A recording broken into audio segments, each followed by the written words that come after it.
Antoine, président de la République, chef de l'État, a prononcé son discours, son tout premier de son second mandat. Ainsi pleinement investi, donc on veut dire étape Nyon Cécilie, c'est quoi comme pleinement investi, et c'est quoi à Koki Kozomaloba, poète, alobela Mokili, alobela Mboka, alobela ba Congolais. Voilà. Alobela ba Congolais. Excellence. Toka, président de la République. Excellence, Monsieur Emerson Mnangagwa, président de la République du Zimbabwe.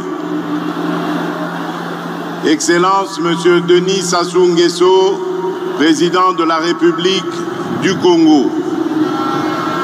Excellence, Monsieur Matamela Cyril Ramaphosa, président de la République d'Afrique du Sud. Excellence, Monsieur João Manuel Gonçalves Lourenço, président de la République d'Angola. Excellence, Monsieur Évariste Ndayishimiye, président de la République du Burundi. Excellence, Monsieur Faustin Archange Touadéra, président de la République centrafricaine. Excellence, Monsieur Ismaël Omar Guelleh, président de la République du Djibouti. Excellence, Monsieur Brice Oligui Nguema, président de la République gabonaise. Excellence, Monsieur Adama Barrow, président de la République de Gambie. Excellence, Monsieur Nana Akufo-Addo, président de la République du Ghana. Excellence, Monsieur Oumaro Sissoko Embalo, président de la République de Guinée-Bissau. Excellence, Monsieur William Samoei Ruto, président de la République du Kenya. Excellence, Monsieur Lazarus Chakwera, président de la République du Malawi. Excellence, Monsieur Carlos Villanova, président de la République démocratique de Sao Tomé et Principe. Excellence, Monsieur Macky Sall, président de la République du Sénégal. Excellence, Monsieur Mahamat Idriss Déby Itno, président de la République du Tchad. Excellence, Monsieur Hakainde Hichilema, président de la République de Zambie. Excellence, Monsieur Uhuru Kenyatta, président honoraire de la République du Kenya. Excellence, Monsieur Eri Rajaonarimampianina, président honoraire de la République de Madagascar. Excellence, Monsieur Jakaya Kikwete, président honoraire de la République unie de Tanzanie.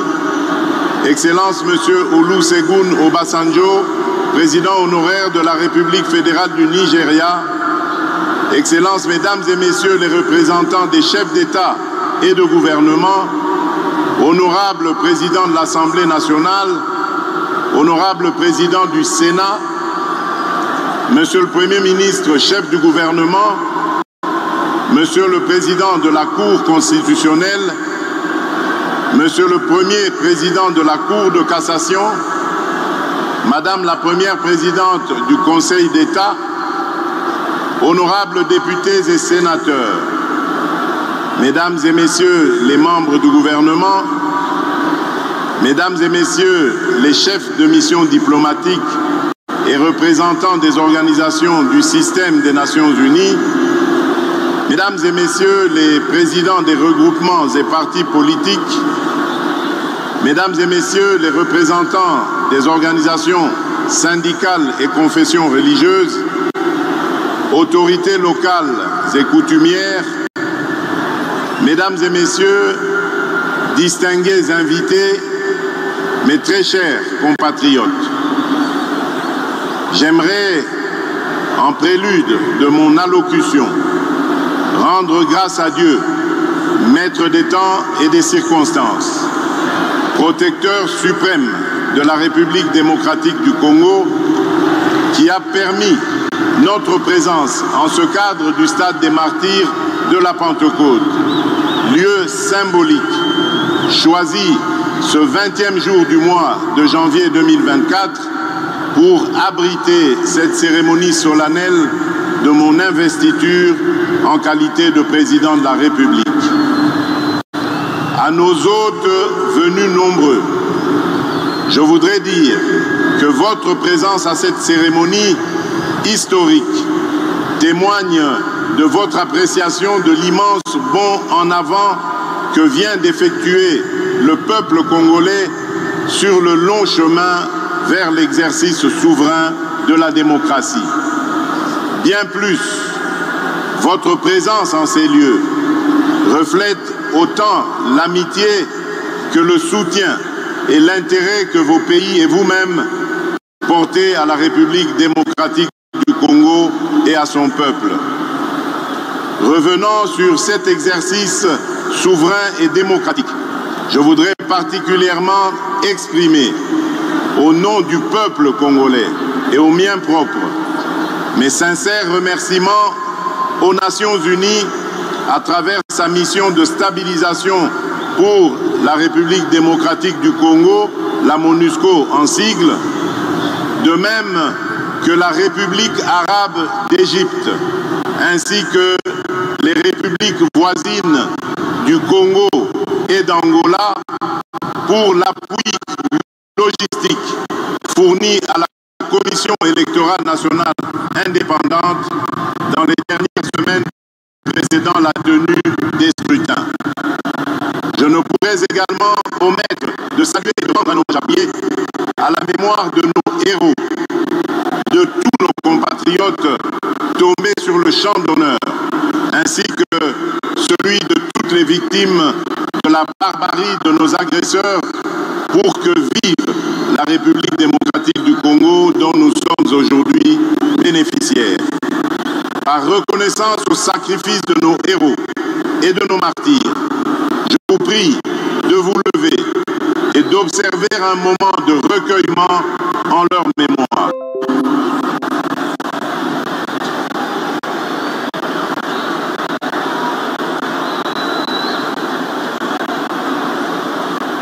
Je vous remercie.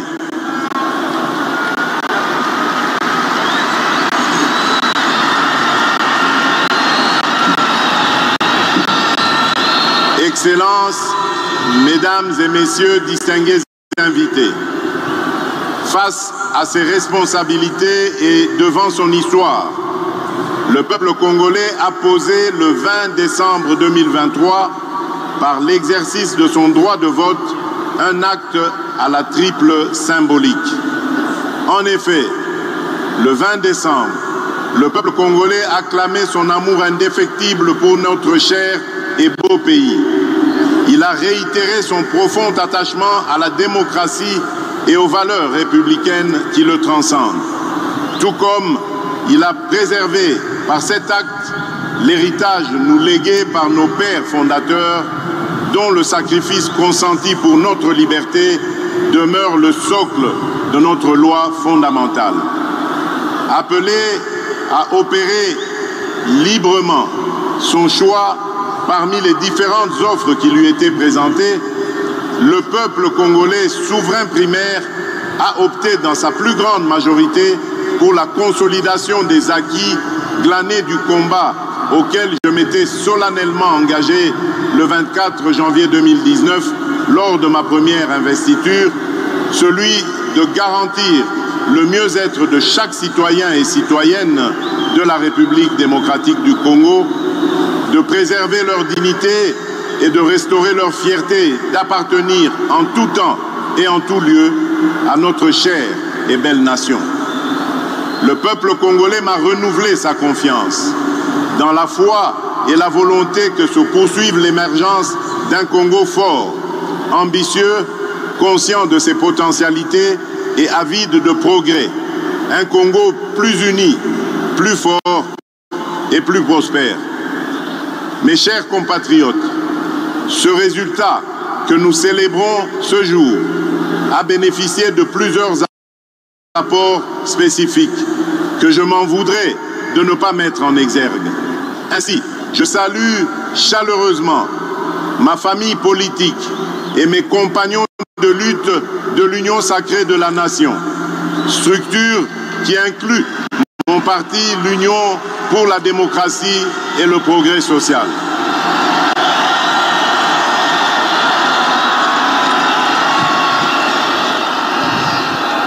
Je salue tout autant les candidats à l'élection présidentielle qui se sont désistés en ma faveur, les diverses organisations politiques alliées et celles de la société civile qui se sont mobilisées autour du projet que je porte pour notre nation.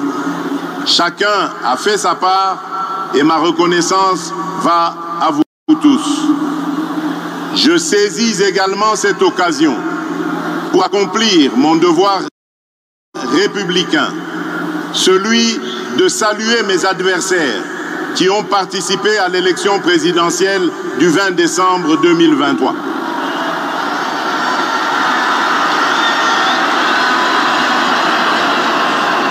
Ne dit-on pas que plus le combat est dur, plus la victoire est belle?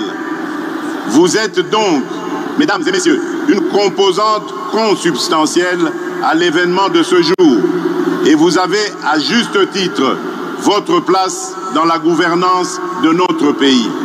En ma qualité de garant de la cohésion nationale, j'y veillerai, au même titre que j'exhorterai au Parlement d'assurer l'effectivité du rôle de porte-parole de l'opposition que cette dernière voudra bien désigner conformément à la Constitution. Mes très chers compatriotes, je vous ai entendu et saisissant la gravité de cet instant, en prenant Dieu ainsi que l'assistance à témoin, c'est avec un immense honneur, fort de votre plébiscite et revigoré de votre confiance renouvelée, que je consens à relever cet énorme défi dont je viens d'être à nouveau investi, celui de présider à la destinée de notre pays pour un second mandat. Chers compatriotes, j'ai appris à communier avec vous et à mieux vous connaître dans ce qui vous anime autant que dans ceux qui constituent le lot de vos principales attentes et préoccupations. J'ai conscience des attentes que peuvent susciter le chômage, la création d'opportunités d'emploi pour les jeunes, les femmes ou encore les personnes vivantes avec handicap.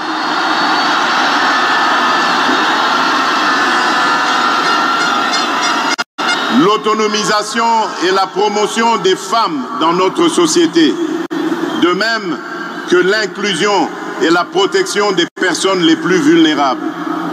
Tout comme j'ai conscience de vos attentes relatives à l'augmentation du pouvoir d'achat, à la stabilité du franc congolais, à la création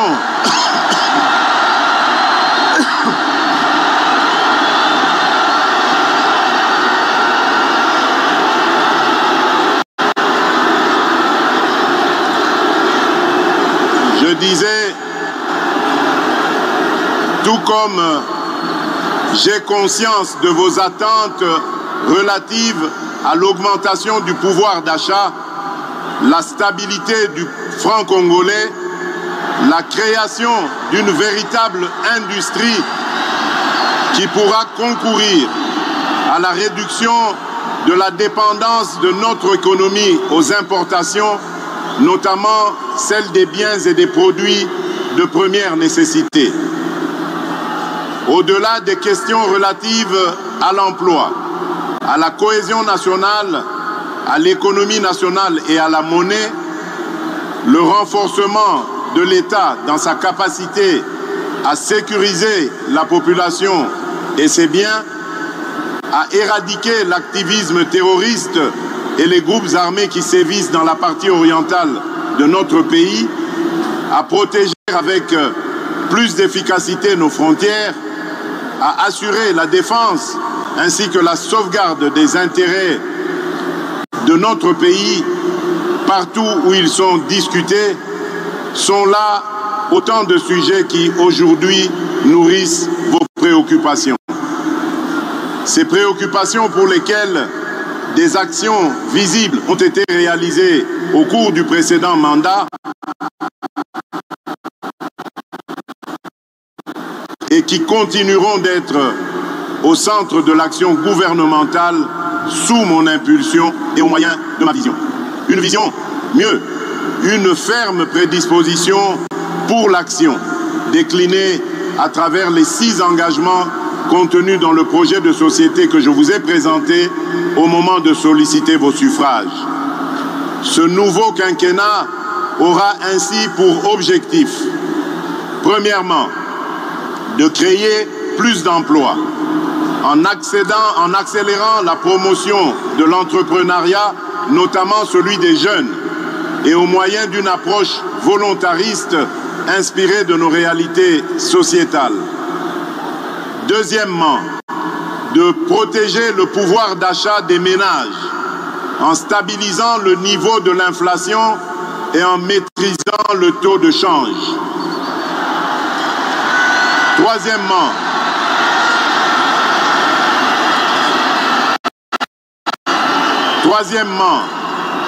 d'assurer avec beaucoup plus d'efficacité la sécurité de nos populations, de notre territoire, de nos biens ainsi que la préservation de nos intérêts. Au moyen d'une restructuration profonde de notre appareil de sécurité et de défense et par la poursuite du renforcement de notre diplomatie. Quatrièmement, de poursuivre la diversification de notre économie et d'accroître sa compétitivité en optant pour la transformation de nos produits agricoles et miniers bruts sur notre sol. Cinquièmement, de garantir plus d'accès aux services de base en veillant à l'extension des programmes tels que ceux de la couverture santé universelle, de la PDL 145 territoires. Et enfin, sixièmement, de renforcer l'efficacité de nos services publics. Ces engagements résument ma détermination à offrir des solutions pragmatiques par la force de la volonté et de la mobilisation d'énergie de tous pour la création de plus d'emplois pour les jeunes à la sortie de la formation et pour les personnes en sous-emploi, la maîtrise du coût de la vie et la garantie de la sécurité des citoyens où qu'ils vivent. À ces engagements s'ajoute l'épineuse question du désenclavement de nos territoires, dont la solution en termes de financement vient d'être rendue possible, notamment grâce à l'affectation prochaine de fonds issus de l'enveloppe obtenue dans le cadre de la renégociation du projet SICOMINE et qui devrait atteindre un montant global de 7 milliards de dollars américains. À cette question épineuse se pose-t-elle aussi celle du développement des chaînes de valeurs agricoles et de l'assainissement de nos villes. 3 défis qui constitueront les 3 initiatives présidentielles prioritaires de ce nouveau mandat. Mes très chers compatriotes, l'expression de vos suffrages et le renouvellement de votre confiance à mon égard interviennent dans une période critique de l'histoire et où de nombreux défis pèsent sur notre devenir collectif. D'abord, sur le plan national, les efforts fournis dans la sécurisation de nos concitoyens et dans la sauvegarde de notre intégrité territoriale se retrouvent mis à mal par les velléités obscures de certains États voisins, d'acteurs extérieurs ou internationaux, avec la complicité lâche de certains des nôtres. En effet, nonobstant votre vigilance, le sacrifice et la bravoure de nos vaillantes forces de sécurité et de défense, les menaces se veulent résilientes. Et pour beaucoup, alimentées par la trahison de certains Congolais qui, sans scrupule et sans la moindre considération humaine et patriotique, s'allient à l'ennemi pour faire couler le sang de leurs propres frères et sœurs congolais. Toujours sur le plan national, se pose le défi de la sauvegarde de notre cohésion nationale qui ne peut se faire qu'au moyen du renouvellement et de la consolidation de notre vouloir vivre collectif. Un vouloir vivre collectif où seront bannis les fléaux de la haine, du tribalisme, du clanisme et de toutes les antivaleurs qui aujourd'hui minent le développement de notre pays. Bref, un vouloir vivre collectif comme valeur sacrée que nous léguerons entière aux générations futures. Ensuite, sur le plan international, se dresse le défi de l'intégration régionale et du développement de notre continent pour lequel notre pays, la République démocratique du Congo, a significativement contribué et, fort de son potentiel, se veut aujourd'hui, plus qu'hier, un acteur incontournable, mieux, un catalyseur. Enfin, se pose-t-il le défi du réchauffement climatique pour lequel notre pays se veut être une solution au regard de ses potentialités naturelles qui ne sont plus à présenter, tout comme le défi collectif de la préservation de notre existence commune face aux idéologies du chaos et à la folie meurtrière qui n'épargnent aucune nation ni aucun pays. Chers compatriotes, je mesure l'ampleur de la tâche qui m'attend, ainsi que toute la portée des attentes légitimes qu'évoque cet ultime mandat, dans l'esprit de chaque Congolaise et de chaque Congolais. J'ai cependant la certitude que, par votre concours et interpellé par ce devoir patriotique qui consiste à rassembler toutes nos forces et nos intelligences, nous serons capables de combler ces attentes et de relever le défi d'assurer la destinée de notre pays. Mes très chers compatriotes, nous y sommes. Par cette cérémonie solennelle d'investiture, je reprends donc le bâton de commandement que vous m'aviez confié avec la détermination de maintenir allumé le feu sacré de notre nation. À présent, il s'agit pour nous de transformer durant les 5 prochaines années les prouesses que nous avons réalisées et de parachever l'avènement d'un Congo plus uni, mieux sécurisé et plus prospère. Il s'agit désormais pour nous de rester mobilisés et soudés dans notre lutte contre l'insécurité et la pauvreté, nos seuls et réels ennemis. Il s'agit à présent pour la nation de croire aujourd'hui plus qu'avant en notre communauté de destin et d'y travailler de manière beaucoup plus harmonieuse, tout en veillant à ne pas laisser émerger ni triompher et en s'assurant à ce qu'ils soient poursuivis dans leur dernier retranchement et qu'ils subissent la rigueur de la loi, toutes celles et ceux qui ont choisi et qui seront tentés d'emprunter la voie de l'ignominie et de la barbarie.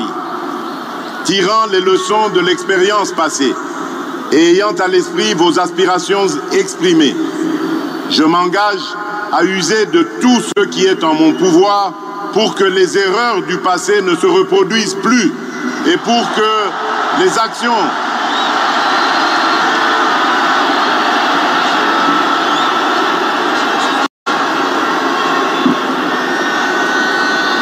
Je disais, tirant les leçons de l'expérience passée et ayant à l'esprit vos aspirations exprimées, je m'engage à user de tout ce qui est en mon pouvoir pour que les erreurs du passé ne se reproduisent plus et pour que les actions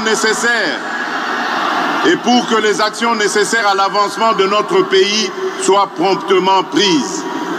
C'est à cela que j'engagerai le gouvernement qui sera formé une fois la majorité dégagée. D'ores et déjà, j'appelle tous les animateurs des institutions publiques, à quelque échelon que ce soit, toutes les citoyennes et tous les citoyens, à un sens élevé de patriotisme, afin que notre rêve commun à tous de voir notre Congo dans toute sa splendeur devienne une réalité. Mes très chers compatriotes, désormais investi de la charge suprême de la République, je me tiens en ces lieux pour sceller avec vous ce nouveau contrat marqué du sceau de vos sacrifices, de vos aspirations, de votre vitalité et de votre clairvoyance. Aujourd'hui, plus que jamais, vous avez démontré à la face du monde, par la force de votre dignité, de votre courage, de votre résilience, de votre vigilance et de la lueur de la flamme patriotique qui jaillit en vous, qu'un Congo transfiguré est né.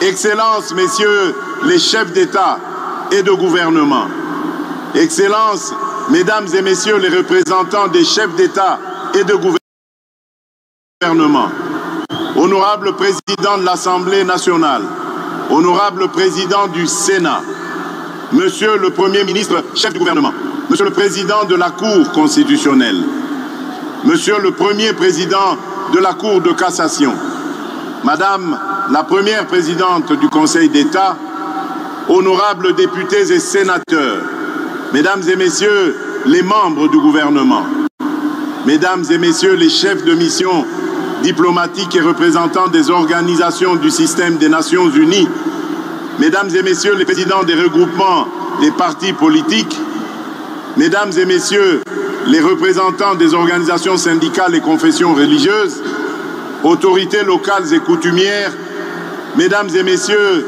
distingués invités, mes très chers compatriotes, aujourd'hui, une nouvelle ère est née, une ère de maturité, incarnée par les valeurs républicaines de paix et de justice, une ère de progrès, débarrassée de ceux qui jadis nous minaient, une ère magnifiée par le labeur, l'action juste et consciencieuse des filles et fils de notre mère patrie. Une ère transcendée par le serment renouvelé de ne jamais trahir le Congo et son peuple et de propulser plus haut l'étendard de notre chère et belle nation.